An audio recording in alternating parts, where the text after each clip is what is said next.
Hello students, let us understand pair of linear equations in two variables.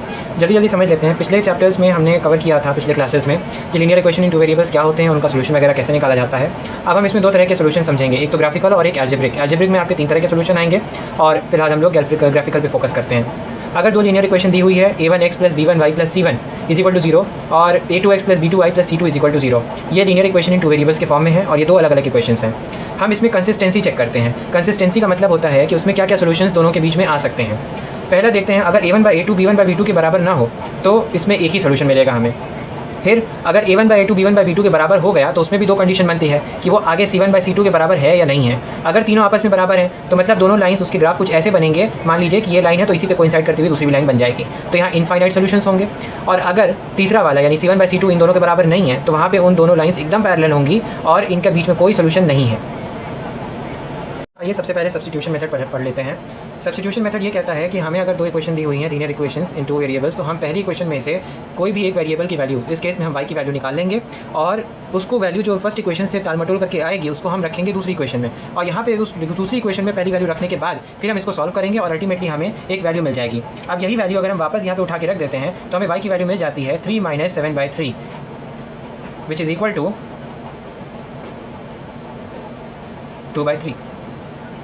आइए समझते हैं elimination method के बारे में। एलिमिनेशन मेथड में हम क्या करते हैं कि हम कोई भी दो वेरिएबल्स में से किसी एक वेरिएबल को दूसरे वाले के बराबर बना देते हैं, दूसरी इक्वेशन वाले के, और फिर उसको जब हम सब्ट्रैक्ट करते हैं फिर वो एलिमिनेट हो जाता है पूरी तरह से। तो हम इसमें बेसिकली क्या करेंगे, पहले वाले इक्वेशन में से मान लीजिए मुझे x को रिमूव करना है तो हम पूरे इक्वेशन को मल्टीप्लाई करना पड़ेगा 4 से, तो ये इक्वेशन मल्टीप्लाई होने के बाद आ जाएगी 4x + 4y = 32।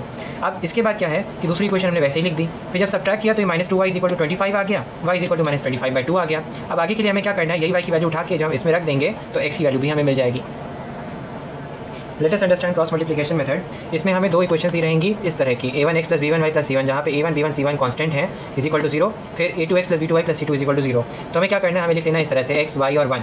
फिर क्या करेंगे कि x के नीचे हम u मल्टीप्लाई करेंगे, इधर u मल्टीप्लाई करेंगे और फिर लिखेंगे x/b1 c2 - b2 c1 = y/c1 a2 - c2 a1 और फिर = 1 divided by a1 b2 - a2 b1। और जब हम इस चीज़ को सॉल्व करेंगे तो हमें फाइनली आंसर्स मिल जाएंगे। ध्यान रखिए, हमें यहाँ से कांस्टेंट मिलेगा तो इसको पहले हम इन दोनों को लेंगे, इन दोनों को सॉल्व करने पर हमें y की वैल्यू मिलेगी, फिर हम इसको और इसको लेंगे तो इसको और इसको साथ में सॉल्व करने पर हमें x की वैल्यू मिल जाएगी। Let us understand reduction method. कभी कभी बहुत डिफिकल्ट टाइप की कोई इक्वेशंस दी होती हैं, जैसे 2/x + 3/y = 12। अब ये 1/x और 1/y के फॉर्म में जैसे सॉल्व करना काफ़ी मुश्किल है, तो हम क्या करते हैं, इसमें 1/x को अज्यूम कर लेते हैं p कोई वेरिएबल और 1/y को हम अज्यूम कर लेते हैं q कोई दूसरा वेरिएबल, और फिर हम इन दोनों को क्या करते हैं, रिड्यूस कर देते हैं। ये इक्वेशन रिड्यूस हो जाती है इस फॉर्म में।